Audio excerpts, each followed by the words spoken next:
그때 유다 자손이 길갈에 있는 여호수아에게 나아오고 그니스 사람 여분네의 아들 갈렙이 여호수아에게 말하되 여호와께서 가데스 바네아에서 나와 당신에게 대하여 하나님의 사람 모세에게 이르신 일을 당신이 아시는 바라.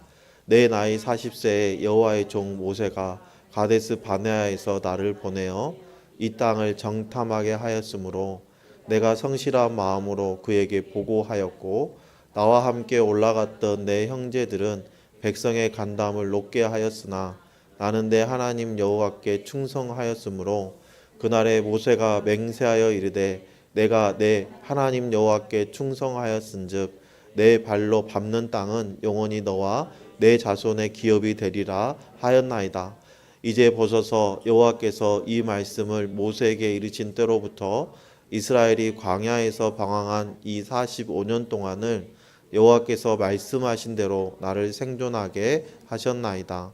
오늘 내가 85세로 돼 모세가 나를 보내던 날과 같이 오늘도 내가 여전히 강건하니 내 힘이 그때나 지금이나 같아서 싸움에나 출입에 감당할 수 있으니 그날에 여호와께서 말씀하신 이 산지를 지금 내게 주소서. 당신도 그날에 들으셨거니와 그곳에는 아낙 사람이 있고 그 성읍들은 크고 견고할지라도 여호와께서 나와 함께 하시면 내가 여호와께서 말씀하신 대로 그들을 쫓아내리이다 하니 여호수아가 여분네 아들 갈렙을 위하여 축복하고 헤브론을 그에게 주어 기업을 삼게 하매 헤브론이 그니스 사람 여분네의 아들 갈렙의 기업이 되어 오늘까지 이르렀으니 이는 그가 이스라엘 하나님 여호와를 온전히 쫓았음이라. 헤브론의 옛 이름은 기랏 아르바라. 아르바는 아낙 사람 가운데서 가장 큰 사람이었더라. 그리고 그 땅에 전쟁이 그쳤더라. 아멘. 노르웨이에 한 어부가 있었어요. 그 어부는 두 아들을 데리고 바다에 자주 나갔습니다. 그는 두 아들이 좋은 어부가 되기면 좋겠다라고 생각을 했죠. 화창한 봄날 이 산부자는 낚시를 준비해 가지고 챙기고 또 어머니가 싸준 도시락을 챙겨서 낚시를 배를 타고 낚시를 떠납니다. 어머니는 어부의 아내는 또 선창까지 나가서 이 산부자를 또 배웅을 하죠. 참 날씨가 좋았는데 오후가 되니까 갑자기 맑았던 날씨가 음산해지면서 바람이 세차게 불고 하늘은 먹구름으로 캄캄해지면서 폭풍과 함께 장대비가 쏟아지기 시작합니다. 산부자가 탄 이 조그만 배는 쉴 새 없이 이 곤두박질을 해댔어요. 맹렬히 배를 때리는 파도와 싸우는 그들은 방향을 도무지 잡을 수가 없었어요. 그렇게 밤이 왔습니다. 그들의 마음속에도 절망의 밤이 밀려왔죠. 그때 아버지가 한탄하면서 절망스러운 말투로 도무지 방향을 잡을 수가 없구나 하고 말하는 순간에 둘째 아들이 아버지 저쪽이에요. 점점 커지는 저 불기둥을 좀 보세요. 이제 우리는 살았어요. 산부자는 그 불길을 향해서 희망을 품고 힘을 다해서 필사적으로 노를 저었어요. 그리고 가까스로 포구에 도착한 산부자는 기뻐서 어쩔 줄을 몰랐습니다. 그런데 환호성을 지르고 달려와야 될 어부의 아내가 잔뜩 찌그러진 얼굴, 고통스러운 표정으로 마중을 나왔어요. 이 남편이 아내에게 여보 우리가 이렇게 살아서 돌아왔는데 당신은 기쁘지 않은가? 이 남편의 물음에 그 아내가 울먹이면서 여보 오늘 저녁에 우리 집 부엌에서 불이 나가지고 우리 집이 다 타버렸어요. 저만 겨우 살아서 나왔다요. 여보 참 미안해요. 야 그런 거예요. 그 순간 어부는 무릎을 탁 치면서 하하. 그러니까 그 불이 우리 집에서 나는 거였구만. 그 불기둥 때문에 우리 산부자가 살아난 거구나. 여보 우리가 방향을 잡지 못해서 파도 속에서 몇 시간 이리저리 밀려다니면서 이제는 죽었구나 하고 절망하고 포기했을 때 멀리서 불기둥이 보이기 시작하는 거야. 그래서 우리가 죽을 둥 살 둥 불기둥을 향해서 노를 쳐왔지. 그래서 우리가 살아온 거야.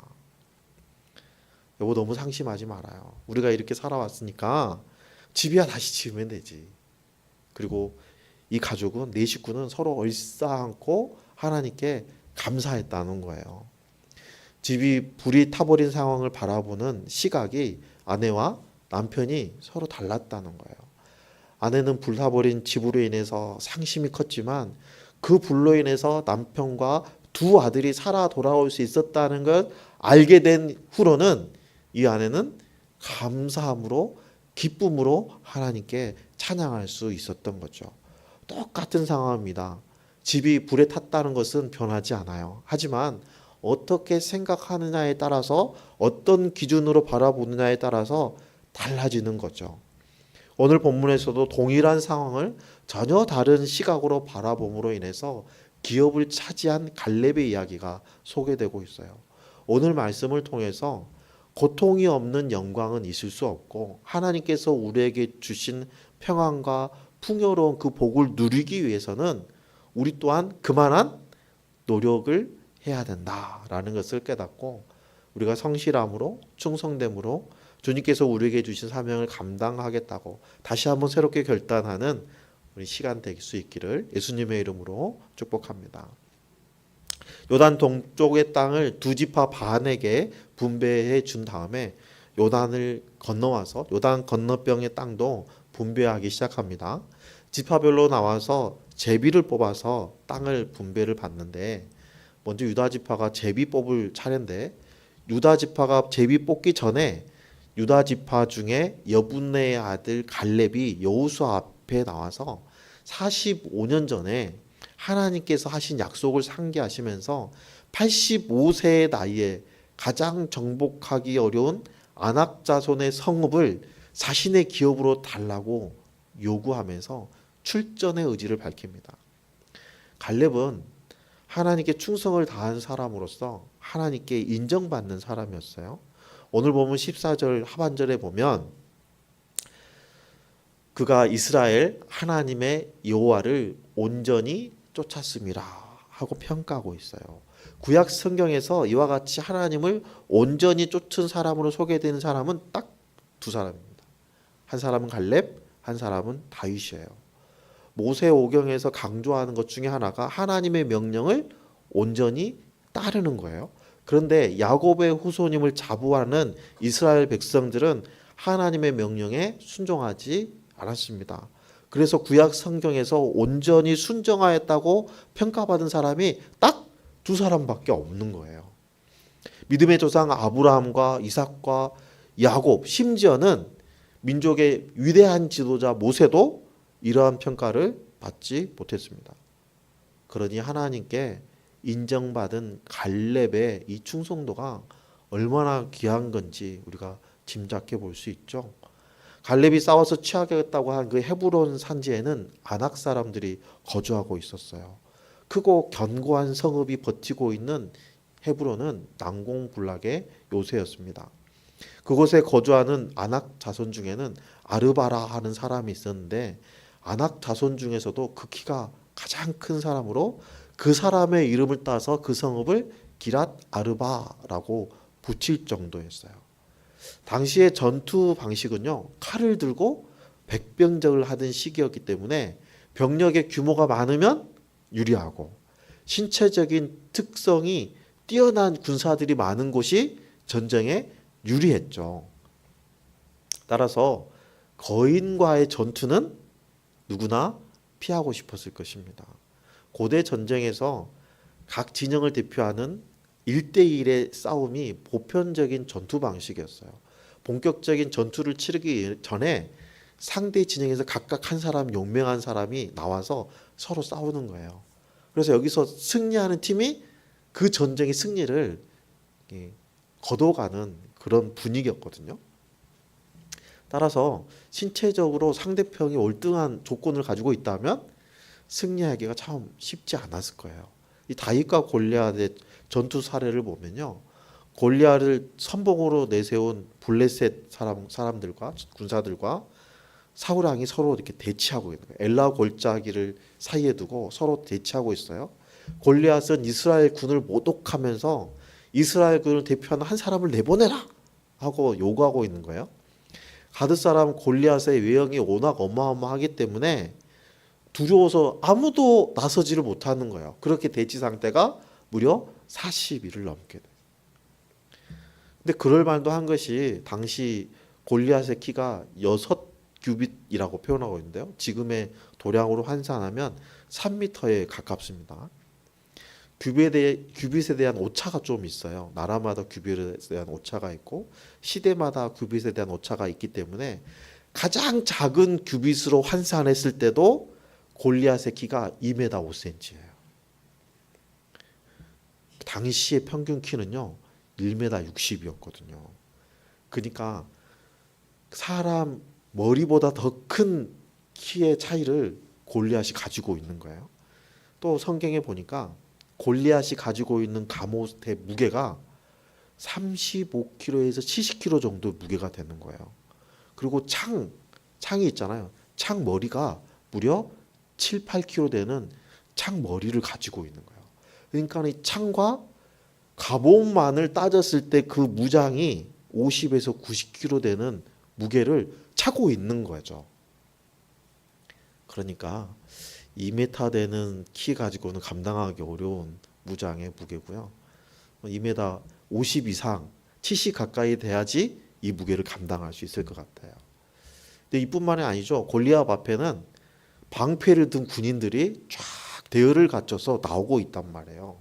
그러니까 골리앗 앞에 서면 누구도 기가 죽을 수밖에 없었어요. 그런데 이 골리앗을 대적하는 사람이 목동 소년 다윗입니다. 아무런 무장도 없이 고작 물맷돌 5개 물매를 가지고 골리앗과 싸우겠다고 나서고 있어요. 여러분 상식이 있는 사람이라면 상식이 있는 지휘관이라면 다윗을 전장에 내보내겠습니까? 청소년이거든요. 민간인이에요. 안 보내는 게 상식이죠. 하지만 사울왕은 그를 이스라엘 대표로 내보냅니다. 거인 장수를 상대하는 아군의 대표로 민간인 청소년을 내보냈다는 것은 상식적으로는 이해할 수 없지만 그만큼 나설 사람이 없었다는 거예요. 그만큼 이 골리앗 장군을 두려워했다, 두려움에 질려 있었다라고 유추해 볼 수 있는 거죠. 골리앗과 같은 거인들이 살고 있는 곳이 헤브론 산지였습니다. 한두 명이 아니에요. 그래서 모두가 두려워하고 꺼리는 지역이 헤브론 산지였단 말이에요.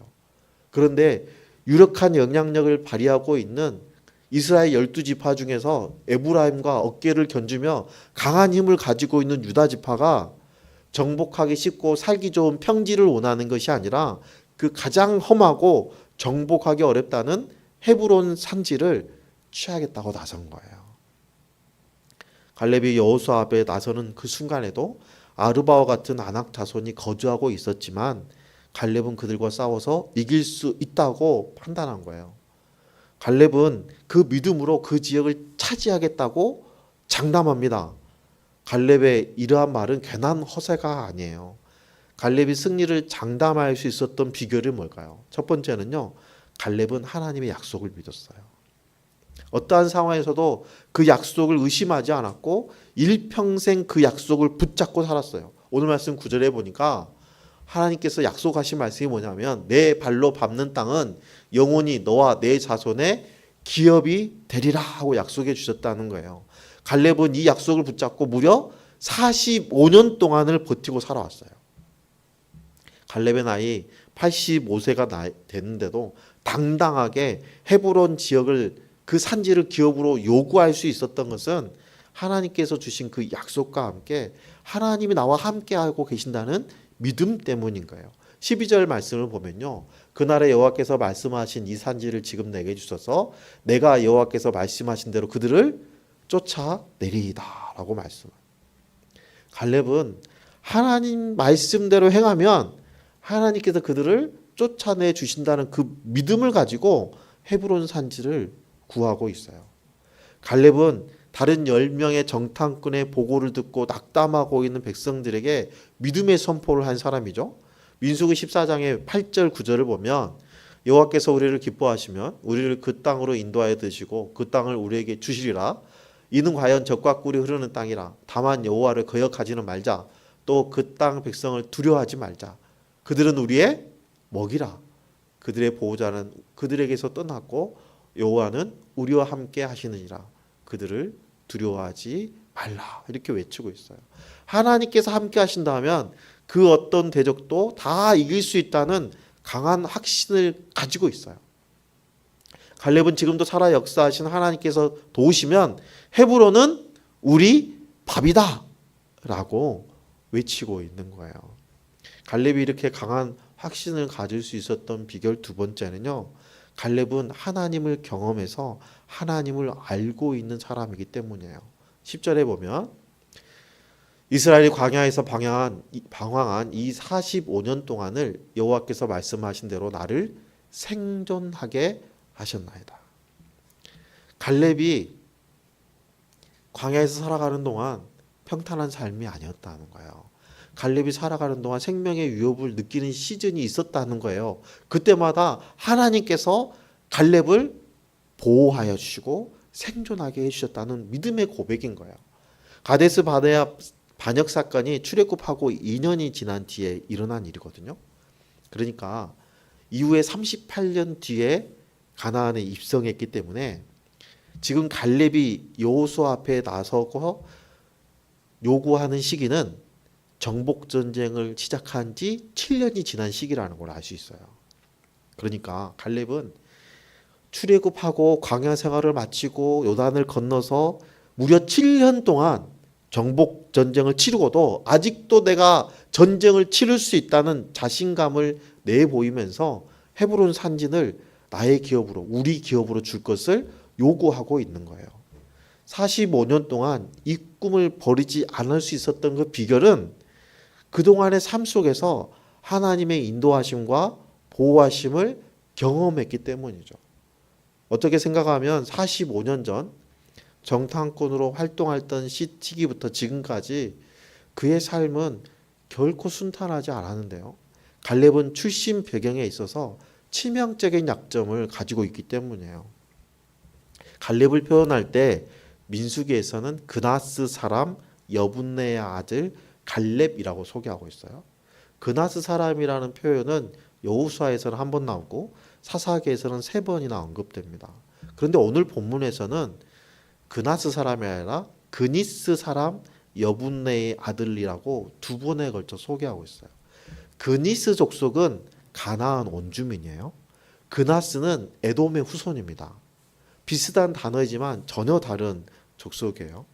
성경에서 갈렙은 그니스 사람 또는 그나스 사람으로 소개되고 있어서 갈렙이 에돔의 후손인지 가나안 거민인지는 확실하지 않지만 어느 출신이든 간에 야곱 자손의 후손인 이스라엘의 관점에서 보면 이방적 혈통 배경을 가지고 있는 사람이에요. 그는 이방인 출신이기 때문에 유다 지파 안에서 자리 잡기가 더욱 힘들었을 것입니다. 그럼에도 갈렙이 헤브론 산지를 요구할 수 있었던 것은 하나님을 인격적으로 만나고 그만큼 하나님을 신뢰하였기 때문이에요. 갈렙의 이러한 확신은 출애굽 과정에서 그 요단 동평을 정복하는 과정에서 강한 군사 되시는 하나님을 경험했기 때문이죠. 고난의 순간마다 삶의 고비마다 하나님 행하신 그 일들로 인해서 하나님을 신뢰할 수 있었던 거예요. 갈렙이 하나님을 신뢰했기 때문에 어떤 순간에도 하나님의 말씀에 순종할 수 있었습니다. 순종이 하나님께 인정받는 비결이었어요. 12절 하반절에 보면 내가 여호와께서 말씀하신 대로 그들을 쫓아내리이다 라고 말하고 있잖아요. 오늘 본문에서는 여호와께서 말씀하신 대로 라는 말씀이 2번 반복됩니다. 그리고 갈렙이 여호와께 충성했다는 표현도 2번 반복됩니다. 여러분, 성경에서 2번 반복된다는 것은 강조를 하기 위한 문학의 기법 중에 하나예요. 반복을 통해서 갈렙이 말씀대로 순종했다는 것을 강조하고 있는 거예요. 이처럼 하나님의 말씀에 순종하는 것을 철저하게 훈련받았던 갈렙은 거인 자손이 있어도 아무런 문제가 되지 않고 헤브론 산지를 정복할 수 있다고 자신할 수 있었던 것이죠. 이러한 확신을 가지고 있는 갈렙의 요청을 여호수아가 거부할 수가 없었겠죠. 여호수아는 허락해줬고 아낙 자손이 살고 있는 그 헤브론 지역은 여분네의 아들 갈렙이 기업으로 받게 되었습니다. 헤브론 산지를 기업으로 달라고 적극적으로 요청하는 갈렙의 모습을 보면 예수님께서 천국은 침노하는 자들의 것이다 라고 말씀하신 것을 생각나게 하죠. 천국을 얻기 위해서 사력을 다하는 사람은 결국은 천국을 누리게 되어 있어요. 헤브론을 얻기 위해서 결사적인 노력과 지혜를 아끼지 않고 마음과 뜻과 힘을 다 했던 갈렙은 그 정복하기 힘든 헤브론 산지를 기업으로 받게 됐잖아요. 마찬가지죠. 우리 또한 우리에게 허락하신 사명지를 온전히 정복하기 위해서는 또 우리의 구원을 완성하기 위해서는 온 힘을 다해야 합니다. 하나님께서 구원을 선물로 주셨다고 하니까 천국은 가만히 있어도 어쩌다가 운이 좋아서 들어가는 것으로 착각할 수 있잖아요. 빌립보서 2장 12절에 보면 그러므로 나의 사랑하는 자들아 너희가 나 있을 때뿐 아니라 더욱 지금 나 없을 때에도 항상 복종하여 두렵고 떨림으로 너희의 구원을 이루라 하고 명령하고 있어요. 사도 바울이 빌립보 교회 성도들에게 이미 구원받은 성도들에게 구원을 이루라고 명령하는 것은 그들이 이미 예수님을 영접해서 성도가 되었지만 그들이 구원을 이루어가는 과정, 다시 말하면 성화의 과정에 있었기 때문인 거예요. 성도는 성화의 과정을 걸어야 온전한 구원을 만들어낼 수 있어요. 우리는 하나님의 은혜로 구원을 받았지만 구원받은 우리가 구원을 완성하기 위해서 해야 할 일이 있는 거예요. 구원받은 성도들이 구원을 완성하기 위해서 해야 될 일이 무엇일까요? 하나님께서 약속의 땅을 주셨지만 난공불락의 헤브론 성도 함께 주셨던 것처럼 하나님께서는 이 땅에 교회를 세우셨지만 교회를 대적하는 대적들도 그대로 남겨주신 거예요. 그래서 우리는 교회를 대적하는 적들과 전투를 피할 수가 없습니다. 성도들은 대적과 맞서 싸우는 과정에서 고난과 고통을 당할 수밖에 없어요. 그러나 성도들은 어떤 어려운 상황에 처하게 되더라도 이 싸움을 피하지 않고 믿음으로 담대히 나가서 싸워야 합니다. 이러한 고난의 전투가 없이는 우리의 구원을 완성시킬 수 없기 때문이에요. 여러분 C.S. 루이스라는 분 이야기를 들어보셨죠? 영국 성공의 평신도 신자로 당대 최고의 작가였어요. 영국 케임브리지 대학에서 철학과 르네상스 문학을 가르쳤던 분이고요. 그래서 많은 작품을 남겼어요. 그가 남긴 작품 가운데 여러분들이 너무 잘 알고 있는 나니아 연대기가 있고요. 이거 영화로 만들어졌죠. 우리에게 좀 많이 친숙한 작품입니다. C.S. 루이스가 쓴 작품 중에 의욕이 앞서는 조카마귀랑 삼촌마귀에 대한 이야기가 있어요. 마귀들이 모여 사는 곳에 조카마귀랑 삼촌마귀가 있었는데 조카마귀는 경험이 부족하고 어리숙했는데 열정만큼은 타의 주종을 부류했습니다. 반대로 삼촌마귀는 경험이 많고 노련했습니다. 이 조카마귀가 교회를 공격하기 시작합니다. 교회와 성도를 넘어뜨리기 위해서 애를 썼는데 번번이 실패했어요. 공격을 받으면 받을수록 성도들은 더 열심히 기도했고 사랑으로 똘똘 뭉쳤습니다. 심지어 심각한 박해를 받아도 교회는 전혀 흔들리지 않고 더 단단해졌어요. 더욱더 심한 핍박과 박해로 순교자가 만들어져도 흔들리지 않고 더 강건해지는 거예요. 열정이 넘쳤던 이 조카마귀가 도저히 감당이 안 돼서 삼촌마귀를 찾아갑니다. 그래서 요청을 해요. 사정을 털어놔요. 가만히 사정을 듣고 있던 삼촌마귀가 묘책을 하나 알려줍니다. 그 묘책은 가만히 두는 거야. 삼촌마귀는 조카마귀에게 그냥 편하게 해줘. 조용히 살게 그냥 내버려둬. 이렇게 말하는 거예요. 그래서 처음에는 조카마귀가 의심이 갔지만 그래도 삼촌마귀의 충고대로 더 이상 교회를 공격하지 않았습니다. 덕분에 성도들은 편안해졌죠. 아무런 문제가 생기지 않는 거예요. 그러니까 성도들 어떻게 됩니까? 조금씩 느슨해지기 시작해요. 하나님을 향한 간절함도 사라지고 슬금슬금 세상으로 치우치기 시작하고 하나님께 집중됐던 관심이 세상을 향하게 되고 놀러 가는데 마음이 쏟게 되고 놀러 가느라고 예배에도 빠지게 되고 편안해지니까 기도하는 것도 점점 멀어지게 되고 결국은 성도들은 힘을 잃었고 교회는 망가졌다는 겁니다.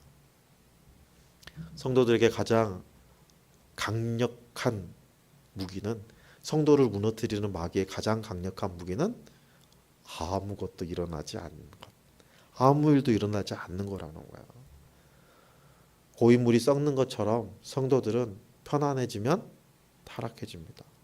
이스라엘이 땅을 분배할 때 갈렙처럼 점령하기 어려운 산지를 공격해서 점령했던 그렇게 땅을 분배받았던 족속들은 땅의 귀함을 알고 그 땅에서 최선을 다해서 번영을 이루어냈지만 브엘세바 일대의 좋은 땅을 아무런 전투도 없이 유다 지파가 정복한 땅을 거저받은 시므온 지파는 어떻게 되었습니까? 이스라엘 지파 중에서 가장 먼저 사라지는 지파가 되었습니다. 우리가 받은 구원도 마찬가지입니다. 값없이 구원받은 성도들은 예수님의 구원을 너무나 가볍게 생각합니다. 예수님을 영접하는 것으로 구원이 끝났다고 생각하기 때문이에요. 예수님을 영접하는 것이 구원으로 가는 여정의 시작입니다. 이 여정을 가는 동안 성도들은 온갖 어려움을 직면하게 되죠. 이때 우리가 알아야 될 것은 우리는 이미 하나님 나라 백성이라는 거예요. 이스라엘 백성들이 신의 산 언약으로 하나님의 백성이 되었지만 약속하신 땅을 받기 위해 가나안 땅으로 입성했을 때 무사 통과되지 않았잖아요. 여전히 거기에는 거주민들이 살고 있어서 그들과 전쟁을 벌여야 했듯이 우리가 하나님 나라의 백성으로 하나님 나라의 자녀로 이 땅에 살아가고 있지만 이 땅의 세력과 맞서 싸울 수밖에 없는 거예요. 우리가 맞서 싸워야 될 대적들이 누굴까요? 가장 대표적인 것은요, 우리의 옛 습관이랍니다. 우리의 옛날 가치관이에요. 성도들은 구원받기 전에 가지고 있었던 쓴 뿌리를 제거해야 돼요. 당장은 그것 없으면 불편할 것 같고 자신이 없기도 하고 어쩌면 어떻게 내가 살 수는 있을까 하는 걱정이 밀려올 수도 있지만 하나님께서 함께 하시면 그것은 내 밥이다 하고 생각하고 갈렙과 같이 전투에 임해야 합니다. 여러분, 땀을 흘리지 않고 열매를 맺을 수는 없어요. 아무런 노력이 없이 얻어지는 것은 복이 아니라 저주입니다. 여러분, 금전적으로 힘이 들 때면 복권이 생각날 때 있죠. 그래, 기후형제는 안 나겠지. 모범생이니까. 그래, 모범생이니까. 옛날에 2번? 걔도 사는구나. 목사님도 사본 적 있어요. 한 번은 TV에서 로또 당첨자들의 삶을 이렇게 방영해 준 데 있어요. 다큐로 반영해 준 적이 있거든요. 그 중에 기억나는 사람이 있어요. 1등 행운을 잡아서 뭐 3, 40억 받았던 사람인데요. 오히려 돈이 저주가 돼가지고 집안이 몰락하고 이혼하고 자신은 지금 노숙자 신세가 되어 있는 거예요. 그 사람이 너무 배고파서 절도를 하다 붙잡혀서 사연을 알게 된 거죠. 여러분, 고통이 없이는 영광도 없습니다. 성도들이 고난을 당하더라도 견고한 성처럼 흔들리지 않을 수 있는 것은 하나님의 약속을 믿고 있기 때문이에요. 또 지금까지 지나온 모든 순간들이 하나님의 은혜이고 앞으로도 지금까지 지켜주셨던 하나님께서 변함없이 지켜주실 것이라는 그 확신의 믿음이 있기 때문에 담대하게 내 앞에 있는 문제들을 직면할 수 있는 거예요. 갈렙이 하나님께서 함께 하심으로 헤브론 산지를 점령했던 것처럼 하나님께서 우리와 함께 하신다면 그 어떤 대적들의 문들도 우리가 회파하고 무너뜨릴 수 있는 것이죠. 오늘 우리 눈앞에 있는 어려움으로 인해서 우리가 낙심하거나 불평하지 말고 믿음으로 주님과 함께 주님 앞에 나아가서 주님과 함께 승리하는 하루하루 살아가는 2025년 삶을 살아내는 저와 여러분들 되시기를 예수님의 이름으로 축원합니다. 우리